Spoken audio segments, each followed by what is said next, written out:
नौजवान नस्ल को कैसे फिसलाया जाता है? नौजवान नस्ल हमारी किस तबाही के दहाने पे लगी है? फ़ौज मवादात के थ्रू बहुत से लोगों को ट्रैप किया जाए, बहुत नौजवानों को ट्रैप किया गया है क्योंकि उनको उसकी एडिक्शन हो गई थी। एडिक्शन जब हो जाती है तो बहुत सारे ऐसे पॉइंट्स आते हैं जिसमें आप इतने डिपेंडेंट हो जाते हैं, मतलब आप अपनी आपकी सेल्फ और आपकी कंट्रोल इतना वीक हो जाता है कि फिर आपसे कोई कुछ भी करवा सकता है। कि जो एंट्री है ना ब्लास्फेमी में, तौहीन रसालत के इस मकरू धंधे में, वो एंट्री फहश मवाद के रास्ते से है। अगर इसका रास्ता किसी तरीके से रोक लें तो यहाँ से शायद हमारे ये जो नौजवान हैं ये बचना शुरू हो जाए। अब जिस बच्चे को नबी सल्लल्लाहु अलैहि वसल्लम की रिस्पेक्ट का पता है, जिस बच्चे को आँखों की हिफाजत का पता है, जिस बच्चे को पाकीज़गी का पता है, और फिर बिलाशुबा कि ये बड़ी ख़तरनाक उम्र है, लेकिन अगर उसके ऊपर वालिदैन का पहरा है तो वो डी ट्रैक होने से काफ़ी हद तक बचेगा, और अगर खुदा न खास्ता होने भी लगता है तो जल्दी पकड़ लिया जाएगा। अस्सलाम वालेकुम वरहमतुल्लाहि वबरकातुहू। आज आपका होस्ट मैं अब्दुल्ला सलीम, और हमारे प्रोग्राम सौतुल बिर के साथ हमारे आज मेहमान हैं जनाब शेख बिलाल अहमद भट्ट साहब। उसके साथ ही हमारे मोअज़्ज़िज़ मेहमान बैठे हैं डॉक्टर ज़ैद आरिफ साहब, और उसके साथ ही हमारे पास बैठे हैं तशरीफ़ फरमा हैं डॉक्टर उदैर साहब। सबसे पहले तो हम अपने गेस्ट का शुक्रिया अदा करेंगे कि इन्होंने हमारे पास टाइम निकाला। तो इंशाल्लाह हम प्रोग्राम को कंटिन्यू करते हैं। आज हम प्रोग्राम कर रहे हैं तौहीन रसालत के बारे में, जिसमें बहुत सारे आजकल इश्यूज़ चल रहे हैं, जिसका ख़ास मौजू जो है वो एक है हमारे एक आला सतह का इदारा है, तहकीकी इदारा, जिसका जो मामला जो चल रहे हैं केस अदालत में, और उसके बारे में हम आज गुफ्तगू करने जा रहे हैं कि नौजवान नस्ल को कैसे फिसलाया जाता है और नौजवान नस्ल हमारी किस तबाही के दहाने पे लगी है। तो हम सबसे पहले जाएंगे जनाब डॉक्टर उदैर साहब के पास। जी डॉक्टर साहब, बहुत शुक्रिया अब्दुल्ला भाई, आपने हमें मौका दिया। अच्छा, ये जो इदारा है जिसकी तहकीकी इदारे की आपने जिक्र किया, इसकी बड़ी अहम रिपोर्ट जो है ना वो आई है। वो जो रिपोर्ट है बेसिकली रिपोर्ट नहीं है, इनके जो डायरेक्टर हैं उनका एक लंबा वीडियो लेक्चर कह लें आप। वो जो वीडियो लेक्चर है वो उन्होंने एक्चुअली दिया यूनिवर्सिटी में।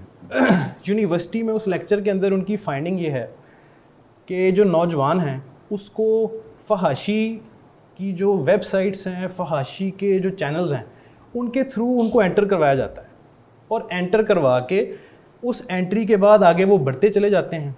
अच्छा, उसमें जो बढ़ते चले जाते हैं, अनफॉर्चुनेट बात है कि वो ये सारी जो गुफ्तगू कर रहे थे वो एक यूनिवर्सिटी में कर रहे थे। हमारे जो ज़ैद भाई हैं ये ख़ुद भी यूनिवर्सिटी के प्रोफेसर भी हैं माशाल्लाह, और नफ्सियात दान भी हैं। इसके मुतल्लिक थोड़ा सा हम एक दफ़ा ज़ैद भाई को मैं कहूँगा कि आप इनकी तरफ जाएं कि क्या ये मुमकिन है कि फहाशी से कोई बंदा जंप करता है तौहीन रसालत की तरफ। पहले थोड़ी सी ये रोशनी डालें तो फिर मैं उस रिपोर्ट के मंदरजात की तरफ आऊँ। जी डॉक्टर साहब, आप क्या कहना चाहेंगे इस बारे में? जज़ाकल्लाह। अच्छा देखें, किसी भी किस्म की कोई परवर्जन होती का मतलब है कि कोई भी अननेचुरल वांट जो अननेचुरल तरीके से कोई लज्जत या कोई प्लेजर सीख किया जाए, उसका वो आपके जो साइकोलॉजी को कॉम्प्लिकेट कर देती, और वो जो अनराइटफुल प्लेजर है वो आपको एक मोमेंटरी एक टेम्पररी आपको एक डोपामिन रिलीज़ देता है, जिसकी वजह से आपको एक अच्छा फील होता है, और इस अच्छा फील होने की वजह से फिर आप चाहते हैं कि दोबारा ये आपका जो इवेंट हुआ है ये रिपीट हो। अच्छा, अब ये रिपीट होना जो है इसकी कोई लिमिट नहीं है कि कहाँ तक जाता है। आपने देखा है जितने एडिक्शन के जो मरीज़ हैं, जो आप बड़े आम लोगों को अंदाज़ा है कि जो नशा के जो मरीज़ होते हैं वो आहिस्ता आहिस्ता सिगरेट नोशी से शुरू करते हैं और आहिस्ता आहिस्ता उस बिल्कुल एंड तक पहुंच जाते हैं अगर उनको कहीं पे ब्रेक नहीं लगाई जाए। ये भी उसी तरह का एक नशा है जिससे फिर इंसान जो है अगर उसको कोई अपोजिंग फैक्टर्स ना आए जो उसको रोक सकें, उसको कंट्रोल कर सकें, तो ये बढ़ता जाता है आहिस्ता आहिस्ता, और बढ़ के फिर ये दूसरी फॉर्म्स इख्तियार करने लग जाता है। अब अल्हम्दुलिल्लाह मेरा 6 साल का एक्सपीरियंस है in working as a medical officer at Punjab institute of mental health. वहीं से मेरी साइकियाट्री की ट्रेनिंग है। अच्छा, वहाँ वो पाकिस्तान का सबसे बड़ा इदारा है मेंटल हेल्थ का, और यहाँ पे हमारे पास मेडिको लीगल केसेस आते हैं पूरे पाकिस्तान से, स्पेशली पंजाब से, रिगार्डिंग ये ब्लास्फेमी केसेस स्पेशली, और इसके अलावा भी बाकी जितने साइकियाट्री से रिलेटेड मेडिको लीगल केसेस होते हैं। अच्छा, अब उसमें मेरा जो एक्सपीरियंस है उसमें मैंने देखा है कि बहुत सारे ऐसे केसेस तो इस तरह के भी होते हैं। ज़ाहिर है हमारा एक जो मुआशरा है उसमें जो है रूल ऑफ लॉ नहीं है और लोग मिसयूज़ करते हैं इस चीज़ को, और जो रूल्स जो हैं उसको अपने मकासद के लिए डाइवर्ट करते हैं। तो उसमें मैंने जो मेरी ऑब्जर्वेशन रही है वो ये है कि बहुत सारे मामला में तो ये बुनियादी तौर पे ये मसाइल होते थे कि लोगों के आपस के झगड़े होते थे, उसको किसी तरह किसी पे डालकर उसको फिर ब्लास्फेमी के केस में फंसा दिया जाता था और फिर वहाँ पे उसको जो है उसमें फिर वो पिसता रहता था और उसमें कोई जो है वो केस चलता रहता था। लेकिन इसके अलावा एक बहुत अहम चीज़ ये है कि एक हमारा डिसऑर्डर होता है बाइपोलर डिसऑर्डर। बाइपोलर डिसऑर्डर में एक जो बड़ा इम्पॉर्टेंट फीचर होता है वो होता है ग्रैंडियोसिटी का। और ग्रैंडियोसिटी का मतलब ये है कि आप जो है आप अपने आप को बिकॉज अच्छा, एक और इससे पहले एक चीज़ बता दूं कि आपकी साइकाइट्री के 2 टाइप के डिसऑर्डर्स होते हैं। एक होते हैं न्यूरोटिक डिसऑर्डर्स और एक होते हैं साइकोटिक डिसऑर्डर्स। ऐसे डिसऑर्डर्स जिसमें आप अपनी सेंस ऑफ रियलिटी लूज़ ना करें वो न्यूरोटिक डिसऑर्डर होते हैं। जैसे एंग्जाइटी होगी, डिप्रेशन हो गया, जिसमें आपको अपनी सेंस ऑफ हवास आपके कायम रहते हैं, आपको वो पागलपन का जो आम फहम है जिसको कहते हैं वो मसाइल नहीं होते। लेकिन जो साइकोटिक डिसऑर्डर्स होते हैं उसमें आपको वो मसाइल हो जाते हैं, ठीक है, और उसमें फिर आप अपनी सेंसेस लूज़ कर लेते हैं, आपको सेंस ऑफ रियलिटी नहीं रहती। उसमें से एक डिसऑर्डर है बाइपोलर डिसऑर्डर, और इसी का मैं फीचर आपको बताना जा रहा था कि इसमें क्योंकि अब आप अपने हवास में नहीं हैं तो इसमें आप बहुत ऐसे कलिमात भी कह देते हैं जो आप इस फेज़ में, इस मोशन में आपसे निकल जाते हैं। लेकिन ज़ाहिर है क्योंकि वो इंसान खुद एक साइकोटिक एलिमेंट में है तो वो उसमें जो है आई बिलीव कि वो जो है इसमें उलमा हमें बेहतर गाइडेंस दे सकते हैं कि वो उसमें वो काउंट नहीं होंगे। अच्छा, इसमें जो एक की फ़ीचर ये है कि हमारी सोसाइटी में क्योंकि इसकी अवेयरनेस नहीं है तो वो केस जो है वो एक एक्सेप्शनल केस काउंट नहीं होता और वो बाकायदा उसको तौहीन रिसालत में समझकर उसको उसी कैटेगरी में कंसिडर होता है। अच्छा, अब इसकी जो एक और एंगल है वो ये है कि ये जो आपसे पहले मैं शुरू में जिक्र कर रहा था, ये जो एडिक्शन का और ये नशा का और ये जो इसकी एक फॉर्म ये फौश मवादात की। डॉक्टर साहब मैं आपकी बात यहाँ पे काट रहा हूँ, आप ना इसको थोड़ा हमें नादरीन को ना ये अलग जो है ना वो बताएं कि इसमें जो ब्लास्फेमी को थोड़ा ज़रा सेपरेट कर दें और नशा जो है ना उसको ज़रा अलग कर दें। फिर इसी पे हम डॉक्टर साहब से गुफ्तगू करना चाहेंगे बाद में, ज़रा ये ज़रा मेहरबानी करें। अच्छा, अब इसमें यह है कि जो अब ब्लास्फेमी के जैसे मैं बताया था कि जो आपका जो फौश मवादात हैं जिसके ऊपर जिक्र अब उज़ैर भाई ज़रा मज़ीद करेंगे कि ये जो ये हमारे आला तहकीकी इदारे से जो हमें फाइंडिंग्स मिली उससे पता लगा था कि ये फौश मवादात के थ्रू बहुत से लोगों को ट्रैप किया जाए, बहुत नौजवानों को ट्रैप किया गया है क्योंकि उनको उसकी एडिक्शन हो गई थी। बिल्कुल। और ये एडिक्शन की तरफ ही मैं आ रहा हूँ कि एडिक्शन जब हो जाती है तो बहुत सारे ऐसे पॉइंट्स आते हैं जिसमें आप इतने डिपेंडेंट हो जाते हैं कि आपसे वो चीज़ें भी करवाई जा सकती हैं in the moment of that addiction जो आप यानी आपको उस पर कंट्रोल रहता नहीं है। आप अपनी आपकी सेल्फ और आपकी कंट्रोल इतना वीक हो जाता है कि फिर आपसे कोई कुछ भी करवा सकता है। और इसमें एडिक्शन में ही मैं आपको बता रहा था, जो मैं इसको लिंक कर रहा था बाइपोलर से, कि ये एडिक्शंस की जो डिफरेंट टाइप्स हैं ये आपस में जो है ना मिलती जुलती हैं कि आप एक एडिक्शन से दूसरी एडिक्शन में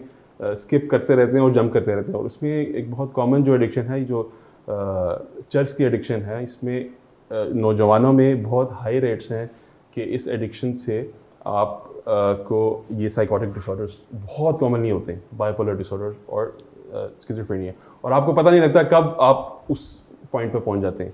और जब ऐसे पॉइंट पे पहुंच जाते हैं तो वो एक इतनी कॉम्प्लेक्स सिचुएशन है कि आपको नहीं पता लगता कि वो उसमें असल उसका वो फॉर्म कह रहा है या उसकी साइकोटिक फॉर्म कह रही है, वहाँ से बंदा कहीं भी जा सकता है। एग्जैक्टली। तो ये इतना कॉम्प्लेक्स चीज़ है और इस पॉइंट को यूटिलाइज करती हैं मुख्तलिफ हमारे जो यहाँ पे तंजीमें हैं वो अपने अपने फ़ायदे के लिए उसको उस आड़ में जो हमारा जो है लॉ है तो रिसालत के हवाले से उसको कुछ नेगेटिवली कुछ पॉजिटिवली यूज़ करने की कोशिश कर रहे होते हैं। लेकिन इसमें ज़रूरत है कि हम लोगों को अवेयर करें कि इसके ये इट्स नॉट दैट सिंपल, और इसमें मज़ीद जो है लोगों को अवेयरनेस की भी ज़रूरत है और लोगों को इस हवाले से तालीम। बहुत शुक्रिया डॉक्टर साहब आपका। डॉक्टर साहब मैं दोबारा आपकी तरफ आना चाहूँगा कि आप हमें इसमें ब्लास्फेमी में जो लोग एंटर हो रहे हैं उनकी निशानदेही हमारे नाज़रीन को करें, ताकि अगर कोई ऐसी एक्टिविटीज़ आजकल के नौजवानों में या बच्चों में ऐसी एक्टिविटीज़ जो देखें तो वो फ़ौरन उसको जो है वो रोकथाम करने की उसको कोशिश करें? बिल्कुल, ज़ैद भाई ने बड़ी सैर असल गुफ्तगू की है और उसी को ही मैं थोड़ा सा आगे बढ़ाऊँगा। जी जी जो एंट्री है ना इस गेटवे में, जी जी, और ये बात हमारे जो आला तरीन इदारे हैं उनके सरबराहीन भी यही कह रहे हैं, सरबराहान, कि वो उस सारे मामले के अंदर जो एंट्री है उसका जो पॉइंट है वो है जो आज कल 24 करोड़ के 24 करोड़ लोगों के हाथों में मोबाइल। बेशक। मोबाइल में हर आदमी की एक्सेस में है फहश मवाद। जो आपके नौजवान है वो हार्मोन का एटम बम है। बुनियादी तौर पे उनके जो हार्मोन है वो कम्प्लीटली आउट ऑफ कंट्रोल हैं। हम लोग जो 30 से 35 से कुछ ऊपर चले जाते हैं, हमें कुछ कंट्रोल का एक पता चल जाता है, हम कुछ ठहराव आ जाता है लाइफ में। ये वो नौजवान हैं जो अदारों में, तालीमी इदारों में मखलूत तालीम के साथ साथ और पूरे मवाद को ये एक्सपोज्ड हैं। जब ये वहाँ पे एंट्री करते हैं तो एंट्री करके, जैसे हमारे डॉक्टर ज़ैद साहब ने हमें बताया कि एक एक पॉइंट ऊपर जाते जाते हैं। सबसे पहला काम ये होता है कि जब ये फहश मवाद पे मुकम्मल तौर पे उसके नशई हो जाते हैं, नशई होने के बाद चंद मखसूस ग्रोहों में, ग्रुपों में ये ऐड होते हैं। ऐड होने के बाद वो पहला काम इनसे ये लेते हैं कि ये आप अपनी जो मुक़द्दसात हैं उसमें जो सबसे पहले जो घर के जो महरम, अपने महरमात हैं, यानी ऐसे लोग जिनके बारे में आप अपने घर की ख़वातीन के बारे में, मर्द के अंदर एक नेचुरल जज्बा है, वो पॉजेसिव होता है। उसकी कोशिश होती है कि यार मेरे जो घर की ख़वातीन है ना वो हर चीज़ से महफूज रहें, वो पीछे रहें और मैं आगे खड़ा। सबसे पहले वो जो बैरियर तोड़ते हैं ना, उन्होंने एक एक करके बैरियर तोड़ना है नशे पे लगा के। वो पहला बैरियर ये तोड़वाते हैं कि वो जो घर की ख़वातीन हैं वो कहते हैं कि आप उनको एक्सपोज करें, उनकी इमेजेस, उनकी वीडियोस वो बना के इन ग्रुपों में हमारे साथ शेयर करें, तो बदले में हम आपको मज़ीद मवाद आपकी पसंद का फहश आपसे शेयर करें। पहला जो स्टेप बैरियर ब्रेक करता है ना आदमी, जो नौजवान है, वो ये करता है। इसके बाद अगला बैरियर, फिर अगला बैरियर, और जाते जाते जाते आखिरी बैरियर ये होता है कि अब जो सबसे मुक़द्दस चीज़ आपको बताई गई है, आपकी ज़िंदगी की सबसे महबूब चीज़, जो आपका दीन, आपका रसूल सल्लल्लाहु अलैहि वसल्लम, खुदा और उसकी सारे वो मामलात दीन के, अब उनकी बारी है। अल्टीमेटली चूँकि वो इतना ज़्यादा डिपेंडेंट हो चुका होता है, डॉक्टर साहब ने एनालिसिस करके बताया, और वो इतना नशई हो चुका होता है कि उसको अब ये इस चीज़ से वो, जिसको कहते हैं ना, वो मुबर्रा हो चुका होता है, आरी हो चुका होता है। हर चीज़ से वो, उसको सिर्फ वही चीज़ चाहिए होती है, फिर वो ये भी कर गुजरता है। जो डॉक्टर साहब ने केसेस का जिक्र किया, अनफॉर्चुनेटली दो बिल्कुल अलग अलग 180 डिग्री के जाविये से अलग केसेस हैं। एक वो हैं जो ज़ाती तनाज़ात, रंजिशों पे लोगों पर इल्ज़ामात लगे, और दूसरी साइड पे वो केस हैं जिनके ऊपर इदारों की 40-40, 50-50 पेज की फोरेंसिक रिपोर्टें हैं। उन रिपोर्टों के अंदर वो मवाद है जो मैं यहाँ जिक्र भी नहीं कर सकता, जिसके अंदर उन्होंने ऐसा ऐसा मवाद, ऐसे ऐसे सबूत इकट्ठे किए हैं इन लोगों की ब्लास्फेमी के, कि मैं उसका यहाँ जिक्र नहीं करूँगा। वो जो वीडियो है, जब आप उसको देखेंगे, हम लिंक में भी लगा देंगे, वो आपको खुद ही पता चल जाएगा। उसके अंदर हमारी तरफ से एक बुनियादी सा पैगाम ये है कि जब बच्चा आपको लगे कि ये इस राह निकल गया है, और इस राह निकलते निकलते अब उसकी कैफियत ये होगी है कि वो घर की ख़वातीन की वीडियोज़ और ये इमेजेस वगैरह बनाने लग गया, या वो आपको लगे कि ये हर वक्त इसी चीज़ में ही गुजरा रहता है, और आपको उसकी जो एक्टिविटीज़ हैं या उसकी सरगर्मियाँ हैं ना, वो मुश्तबा लगनी शुरू हो जाएं, तो आपके कान उस वक्त खड़े हो जाने चाहिए। चूँकि हमें अब ये पता चल चुका है, दारों की तहकीक से ये बात साबित हो चुकी है कि जो एंट्री है ना ब्लास्फेमी में, तौहीन रसालत के इस मकरू धंधे में, वो एंट्री फहश मवाद के रास्ते से है। अगर इसका रास्ता किसी तरीके से रोक लें तो यहाँ से शायद हमारे ये जो नौजवान हैं ये बचना शुरू हो जाए, और इस पे जाहिर है कि हमारी बहुत कीमती राय हमारे उलमा की, हमें चाहिए कि इससे कैसे बचा जाए और इसको कैसे लेके चलें।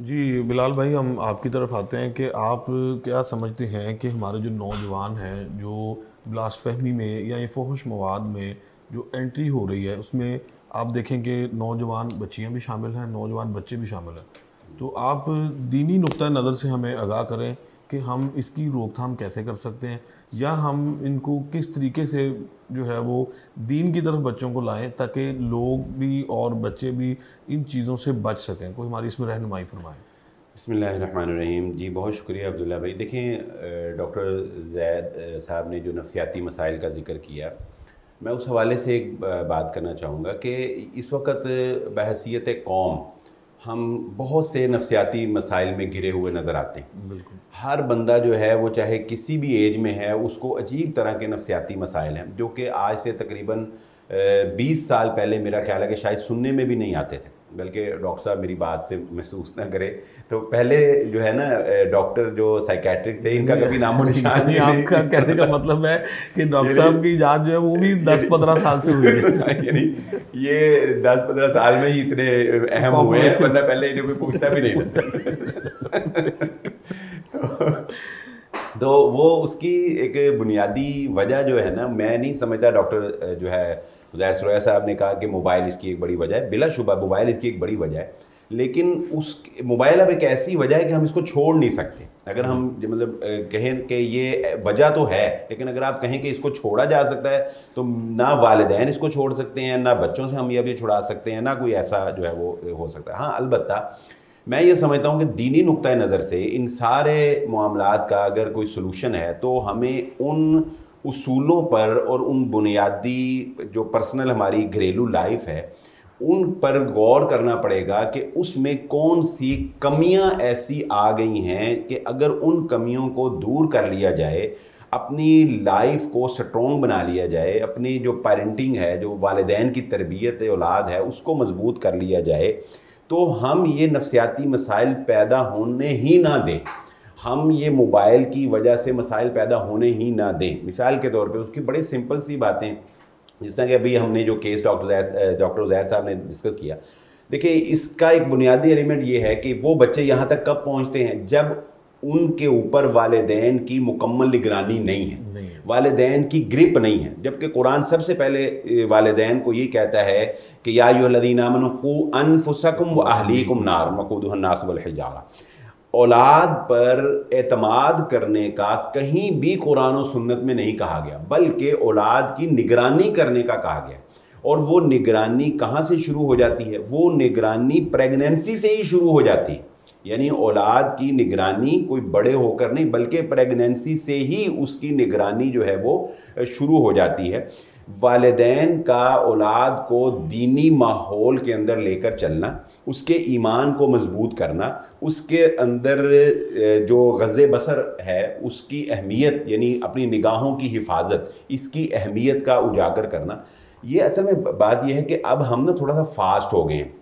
वो चीज़ें जो मुझे आपको 15-16 साल या 17 साल की उम्र में जाके पता चली थी ना, आजकल के बच्चे को वो 8 साल की उम्र में पता चल रही। तो जब आज के बच्चे को नॉलेज, जो दुनिया का नॉलेज है या जो इस तरह का प्राइवेट नॉलेज है, जब वो 8-9 साल की उम्र में पता चल रहा है, तो हम उसको दीनी नॉलेज देने में क्यों ताख़ीर कर रहे हैं? हमें उससे दीनी नॉलेज भी उतना ही फास्ट और उतना ही पहले जो है वो देना चाहिए। तो मैं तो इस सारे मामले का जो हुआ है इसका एक ही सलूशन समझता हूँ कि बहैसियत कौम वालिदैन अपनी ज़िम्मेदारी पूरी करना शुरू कर दें। वालिदैन नमाज की तरफ आ जाएं, नमाज की अहमियत बच्चों में 7 साल की उम्र में, 10 साल की उम्र में। देखें, अब जिस तरह की ये डॉक्टर साहब ने इशारा किया, अब जिस बच्चे को नबी सल्लल्लाहु अलैहि वसल्लम की रिस्पेक्ट का पता है, जिस बच्चे को आँखों की हिफाजत का पता है, जिस बच्चे को पाकीज़गी का पता है, और फिर बिलाशुबा कि ये बड़ी ख़तरनाक उम्र है, लेकिन अगर उसके ऊपर वालिदैन का पहरा है तो वो डी ट्रैक होने से काफ़ी हद तक बचेगा, और अगर खुदा न खास्ता होने भी लगता है तो जल्दी पकड़ लिया जाएगा। तो इस इंतहा तक पहुंचाने की वजह जो है वो वालिदैन है, हमारा दीन से दूरी होना है और निगरानी ना हो। आप सारा कसूरवार जो है ना वो वालिदैन को ना ठहराएं। इसमें हमारे जो है ना वो गवर्नमेंट्स के इदारे बहुत इन्वॉल्व हैं, हमारे स्कूल कॉलेजेस बहुत इन्वॉल्व हैं। देखिए वो तो बारी वो बारी आती है, नहीं स्कूल कॉलेज की बारी तो आती है 16 साल के बाद। मैंने कहा जी आप देखें, जब ये जो केसेस हैं मैं कहता हूँ ये तो आप शुरू से ही उसको वो आपकी बात ठीक है। देखें, अब हम बच्चे को प्ले ग्रुप में, नर्सरी में एडमिशन करवाते हैं किसी स्कूल में, ठीक है, बच्चा वहाँ जाता है तो हमारे स्कूल जो हैं वो बच्चों को जाते सबसे पहले डांसिंग क्लास सिखाते हैं। नहीं, आप ऐसा स्कूल का इंतखाब ना करें।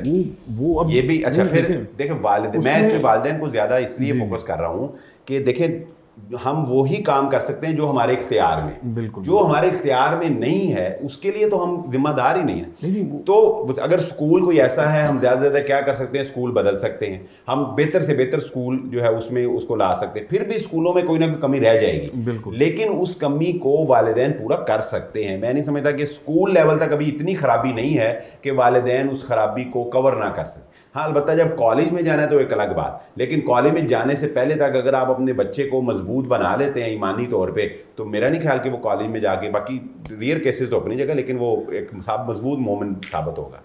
जी नाज़रीन, बिलाल भाई ने हमसे बड़ी अच्छी माशाल्लाह गुफ्तगू की और इल्मी गुफ्तगू डॉक्टर साहब की। से पूछें, मेरी बातों से ये इत्तेफाक करते हैं कि नहीं करते? हम इंशाल्लाह अभी इसी मामले में जो है वो वापस सबसे पहले डॉक्टर साहब के पास जाएंगे, डॉक्टर जैद साहब के पास, कि वो इस बारे में क्या कहते हैं कि हमें बच्चों को किस एज से नफसियाती तौर पे बच्चों को जो है वो हमें लेके चलना चाहिए, जिसमें बच्चे जो हैं वो बिलासफहमी या और दीगर ऐसे मवाद या ऐसी एक्टिविटी से बच्चे जो हैं उनको हम बचा सकें।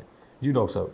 अच्छा देखें, हम जिस दौर में रह रहे हैं इसमें अगर हम थोड़ा सा मुशाहिदा करें और हम देखें कि दुनिया किस तरफ एक ग्लोबल एजेंडा की तरफ जा रही है और हर चीज़ को सेंट्रलाइज करने की तरफ ये तवज्जो है कि हर चीज़ एक सेंट्रल तरीके से कंट्रोल हो, और जो हमारे बच्चे हैं उनके अजहान भी सेंट्रल तरीके से कंट्रोल हो, और सेंटर से ही एक वो कंटेंट आए और वो थॉट प्रोसेस आए जिस पे सारे बच्चे यूनिफॉर्म तरीके से चलें, और उसी पैटर्न पे फिर स्कूल्स से उनकी डेवलपमेंट हो, और फिर मूवी इंडस्ट्री, फिल्म इंडस्ट्री और टीवी से उसकी तरबियत हो। तो ये बहुत बड़ा एक सैलाब है, मतलब कि ये एक ऐसा सैलाब है कि ये it's a tsunami, and even just standing against it is a big task. तो इसमें जैसे अभी बिलाल भाई ने जिक्र किया कि इसमें पेरेंटिंग का तो अब बहुत ज़्यादा रोल आ चुका है कि आप वो कंट्रोल और वो बैरियर्स इस सुनामी के अगेंस्ट बहुत जितनी जल्दी लगाएंगे उतना उसके प्रेशर डेवलप होने से पहले पहले आप कुछ ना कुछ कर पाएंगे। तो इसलिए इट्स वेरी इंपॉर्टेंट कि from a very early age, और देखें अब इसमें और बहुत सारे फैक्टर्स ऐड हो रहे हैं। अब लोगों का रवाज, फैमिली सिस्टम इस तरह बनता जा रहा है कि औरतें अब जॉब्स के लिए निकल रही हैं, बच्चे और निगलेक्ट हो रहे हैं, फिर स्कूल और स्ट्रेंथन हो रहे हैं, आपका मीडिया और स्ट्रेंथन हो रहा है। पहले तो सिर्फ टीवी था, अब मोबाइल तक सब कुछ मौजूद है, यूट्यूब पे वो चीज़ें ईजिली एक 4 साल का बच्चा देख रहा है जो आपने नहीं देखी थी 20 साल की उम्र में, ठीक है।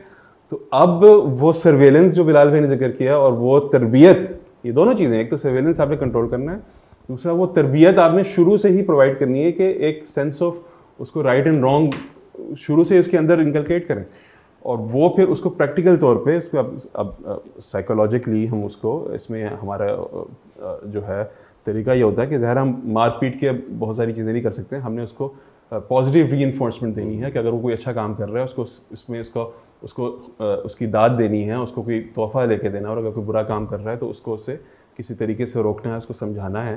तो ये बहुत सारी तरीके हैं, स्ट्रेटजीज हैं। इसके लिए पहले ज़ाहिर है पेरेंट्स को खुद अपने आप को एजुकेट करना पड़ेगा, अपने आप को इस मॉडर्न जो सारे उसमें है उसको अवेयर करना पड़ेगा कि मसाइल चल कैसे रहे हैं, फिर ही वो उसके हवाले से। डॉक्टर साहब देखें ना कि आपने ख़वातीन की जॉब की बात की, तो अब आप देखें कि अक्सर वालिदैन चाहे वो एलीट क्लास से हैं या वो बेचारे मुआशी तौर पे कमज़ोर हैं, उनकी जो पैसा कमाने की मसरूफियत है ये एक बहुत बड़ी रुकावट है कि वो अपने बच्चों को प्रॉपर टाइम नहीं दे पाते। यानी जितने एलीट क्लास हैं आप देखें उनके पास बच्चों के लिए टाइम नहीं। इसी तरह जो इसके अगेंस्ट जो बेचारे 2-2 जॉब्स करके अपना मुआश पूरा कर रहे हैं उनके पास भी टाइम नहीं। यानी कई एक वजूहात हैं। फिर अगर आप टीन एज में जाते हैं तो अब शादी में ताख़ीर, ये एक बहुत बड़ी वजह है इस तरफ आने की बच्चों की। ऊपर से जब आप देखें कि को एजुकेशन हो, जब मोबाइल आपके हाथ में हो, जब आपके हार्मोन जो है वो पीक पर हो और शादी आपकी हो ना रही हो, तो उस वक्त ऐसी सिचुएशन में आप देखें कि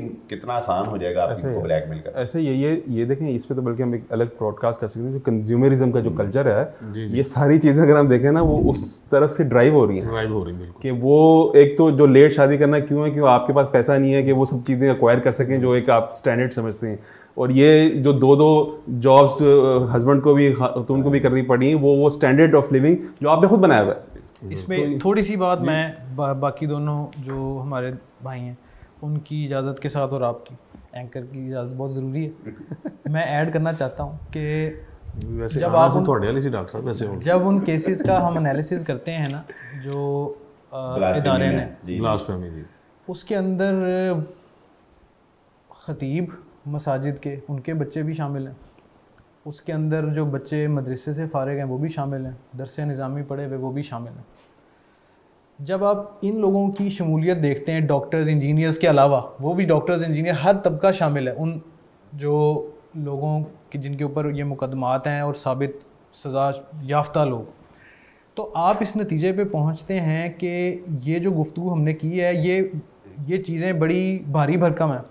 जो बात की बिलाल भाई ने, जैद भाई ने, पेरेंटिंग के हवाले से, बाकी हवालों से, लेकिन हम ये देखते हैं कि शायद ये सारा जो वज़न है ये पेरेंट्स के ऊपर डालने का मतलब ये है कि हम एक बहुत बड़ा ऐसा वज़न उन पे डाल रहे हैं शायद जो वो अकेले नहीं उठा सकते। चाइना के अंदर ये मॉडल पाया जाता है कि उन्होंने अपनी रियासत को कायम रखने के लिए और उसकी जो नज़रियाती बुनियादें हैं उनको मुस्तहकम रखने के लिए हर किस्म का ऐसा नज़रिया जिसको आप दूर पार से भी उनको लगता है ना कि ये उनके रियासती बयानिए को चैलेंज कर सकता है, उन्होंने अपने सोशल मीडिया से उसको गायब करने के लिए जो है ना वो टेक्नोलॉजी वज़ा की हुई है। हम ये नहीं कहते कि हमें इस लेवल की रिप्रेशन या इस लेवल की सेंसरशिप लेके आनी चाहिए, लेकिन अगर किसी के लिए उसका रियासती नज़रिया इतना अहम है जिसके लिए उसने इतना अच्छा मॉडल बना लिया है सेंसरशिप का, तो क्या रियासती नज़रिए से ज़्यादा अहम हमारे लिए हमारे मुक़द्दसात की जो हुर्मत है वो नहीं है? तो क्या ये मुश्किल है कि हम अपने ब्रादर मुल्क से कुछ टेक्नोलॉजी जो हमने मिज़ाइल की शक्ल में ली है वो ये वाले मिज़ाइल भी हम ले लें?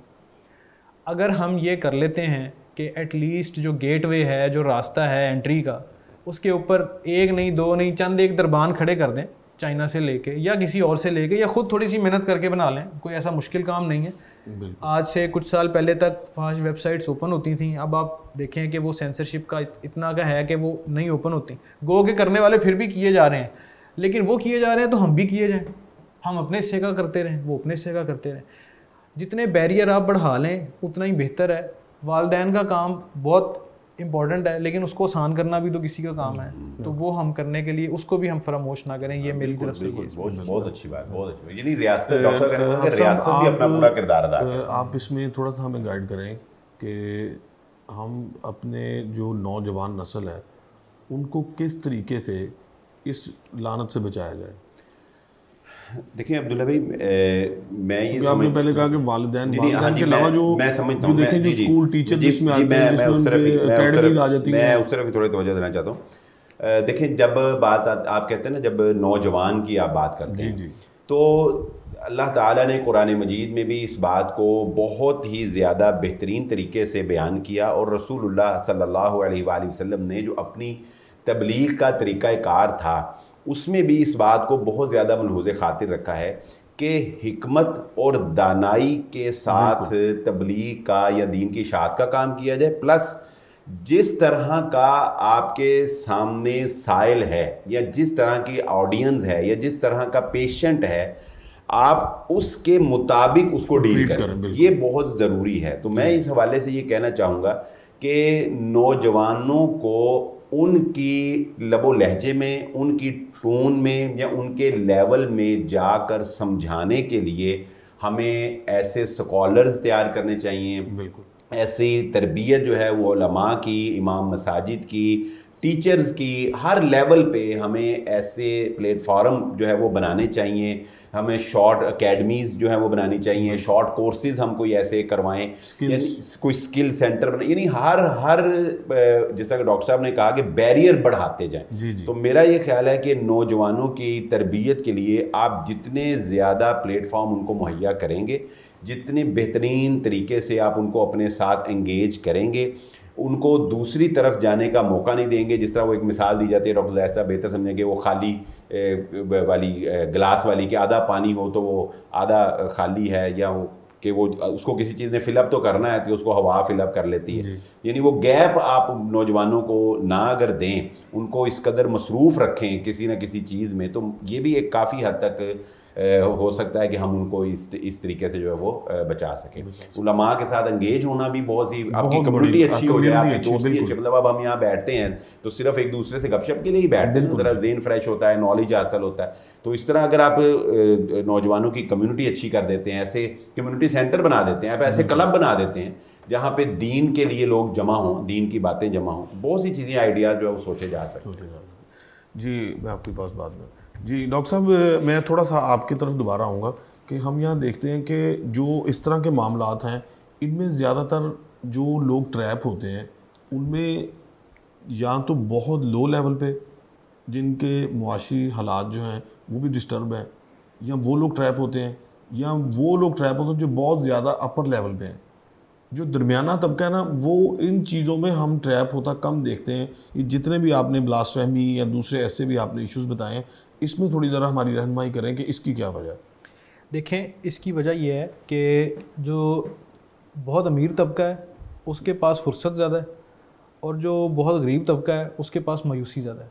बिल्कुल, मायूसी भी और किसी चीज़ की ज़्यादती भी, किसी चीज़ की कमी भी, ये दोनों ही चीज़ें कुफर की तरफ ले जाती हैं। बिल्कुल, ये तो कानून कुदरत है। जो दरमियाना तबका है, बुनियादी तौर पे तो हमें कहा भी ये गया है कि हम मॉडरेशन वाली उम्मत है, दरमियाने तबके वाले, ठीक है। जो एतदाल वाला रास्ता है, किसी भी तरह का एतदाल हो वो अच्छा ही होता है। वजह यह है कि जो दरमियाना तबका है वो, जैसे अभी बात भी हो गई है, बहुत हद तक वो लोग मसरूफ़ रहते हैं। जो लड़के लड़कियां हैं इस तबके के, उनको ये फ़िक्र होती है कि यार हमने जो करना है वो खुद ही करना है। बिल्कुल। जो बहुत ऊपर वाला तबका है उसको ये ज़्यादा फिक्र नहीं होती, उसको पता होता है जो होना है वो हो चुका है। बिल्कुल। जो नीचे वाला तबका है उसको पता है कुछ होना नहीं जो कुछ मर्जी कर, जो कुछ कर लें। हमने अपनी जिस कैफियत में हम हैं, शायद हम इससे ऊपर नहीं आएंगे, ना हमारे बाप दादा आ सके ना हम आएंगे, तो जो है इसी में ही है, जो कर सकते हैं वो कर लें। ये एक बहुत बड़ा फैक्टर है। लेकिन मैं आपको इसमें एक चीज़ बड़ी अहम नोट करता चलूँ, जो कि अलार्मिंग भी है, कि उन्हीं केसेस का मैं जिस पे बार बार रिवर्ट कर रहा हूँ, क्योंकि मैंने वो रिपोर्ट सारी पढ़ी हैं। जी जी। उसमें दरमियाना जो तबका है, मिडिल क्लास, उसकी भी भारी भरकम पॉपुलेशन मौजूद है तौहीन रसालत के मुकदमात में, सज़ा याफ्ता लोगों में। तो यानी ये जो लानत है, अब इसने किसी का घर नहीं छोड़ा। अल्लाह। हाँ जी, नहीं डॉक्टर साहब, जो अब्दुल्ला भी, मैं डॉक्टर साहब की बात है, बल्कि मेरा तो ख्याल है डॉक्टर साहब कि जो ज़्यादा लोअर क्लास लोग हैं वो कम हैं इसमें। जो गरीब लोग हैं, वो जिनको वो मुआश का बहुत ज़्यादा फ़िक्र है, या जो मजदूरी बेचारे करने वाले हैं, हर तरह के लोग हैं। थोड़ा सा अफसोसनाक पहलू इसका ये है कि वो जो निचले तबके के लोग हैं उनके पास ट्रैप होने की एक वजह ये भी है कि कुछ ग्रुप्स में सिर्फ़ और सिर्फ इसलिए एंट्री नहीं हो रही कि ये फहाश मवाद के लिए कुछ लोगों को मुआश का लालच दे के, बिल्कुल बिल्कुल, और इवन उनको ये कहा जा रहा है कि आप ये कंटेंट जो है ना वो लेके आए सामने अपने घर की खवातीन का, उसके बदले आप पैसे लें। यानी उनके लिए ट्रैप करने की एक रीज़न एक्स्ट्रा ऐड हो गई। जैसा कि आप देखें ना टिकटॉक पे बहुत सारे ऐसे हम लोग देखते हैं, जो देहात की खवातीन है, देहात के बच्चे हैं, जब उसमें मनीटाइज हो जाता है, पैसे आना शुरू हो जाते हैं, तो वो उस पर लग पड़ते हैं। लेकिन जी अब हम दोबारा डॉक्टर जैद साहब की तरफ आते हैं। डॉक्टर साहब, आप इस बारे में क्या राय देंगे हमें? देखें, इसको मैं ख्याल से कंक्लूड करें तो एक ये सारी चीज़ों में एक मैं इसका साइकोलॉजिकल एस्पेक्ट एक डिस्कस करूँगा कि आप ये देखते हैं कि जितनी भी किस्म की परवर्जन्स हैं, जितनी भी किस्म की जो एडिक्शंस हैं और ये नौजवानों में मसाइल हैं, ये हम इसकी स्टडीज़ हम देखते हैं तो ये मालूम होता है कि इसके अंदर जो कॉजेज़ होते हैं कि वाई आर नौजवान नस्ल being push towards these things, तो वो साइकोलॉजिकल मसाइल होते हैं। उनको किसी न किसी वजह से उनके साइकोलॉजिकल इश्यूज़ एड्रेस नहीं हो पा रहे होते, और जिस पे बिलाल भाई ने भी जिक्र किया कि वो एक कम्युनिटी का एक पूरा काम है। यानी ये सिर्फ पेरेंट्स या सिर्फ एक उसका नहीं है, एक पूरा कम्युनिटी प्रोग्राम हमें इस हिसाब से डेवलप करना पड़ेगा, जिसमें हम एक एक बच्चे को हम एड्रेस करें और उसको वो जो उसके गैप्स हैं उसकी लाइफ में वो फुलफ़िल करें। मेंटल हेल्थ के हवाले से उसको इस्लामिक गाइडलाइंस मिले, ठीक है। और अब ये भी बड़ा इशू है कि मेंटल हेल्थ पे भी हमारे बहुत सारे लोग ऐसे हैं जो बहुत सेकुलर एस्पेक्ट से डील कर रहे होते हैं, और वो जब एक मुसलमान बच्चा एक सेकुलर साइकोलॉजिस्ट के पास जाएगा तो उसको तो ज़ाहिर है वो फिर वो चीज़ पढ़ाएगा जो हमारे उसकी बुनियादें हिल जाएंगी। तो ये भी एक बहुत बड़ा इशू है कि जिस पे हम बात नहीं कर रहे इतनी, और इस पे बात होनी चाहिए कि mental health issues are real, और उन इश्यूज़ को इस पॉइंट तक पहुंचने से पहले ही हम उनको एड्रेस करें, और ताकि हमारे नौजवान जो हैं वो इन बुराइयों की तरफ पुश ना हो सके, और इनको बचाना हमारी जिम्मेदारी है। नाज़रीन, हमारा आज का प्रोग्राम जो था वो आपने सुना कि ज़्यादा ब्लास्फेमी और जो फहश मवाद हैं और तौहीन रसालत पे था, जिसमें हमारी बहुत सारी रहनुमाई हमारे दोस्त बिलाल भट्ट साहब ने की। उसके बाद अगर हम नफ्सियाती देखें, हमारी रहनुमाई डॉक्टर ज़ैद आरिफ साहब ने की, और अगर मुआशराती माहौल पे देखें जो असरअंदाज हो रहे हैं, उसमें हमारी रहनुमाई जो है वो डॉक्टर उज़ैर सुरैया साहब ने की। और नाज़रीन, इसमें जो हमें पॉइंट ऑफ व्यू बिलाल साहब ने दिए, वो उसको आप अगर देखें कि हमारे जो हैं वो ख़तीब हैं जिनको हम सुनते हैं, या हमारे जो दीनी मदारस हैं या स्कूल्स हैं या हमारे जो इदारे हैं, उनको इस पर बहुत सारी ज़िम्मेदारियाँ और वर्किंग करनी चाहिए, उठानी चाहिए ज़िम्मेदारियाँ कि बच्चों को, नौजवानों को स्कूल्स में और जो कॉलेजेस हैं वहाँ पे उनको बहुत सारे दीनी लेक्चर्स और दीनी रहनुमाई की ज़रूरत है, जिससे कि उनकी अच्छे तरीके से रहनुमाई हो सके और वो इन चीज़ों से बच सके।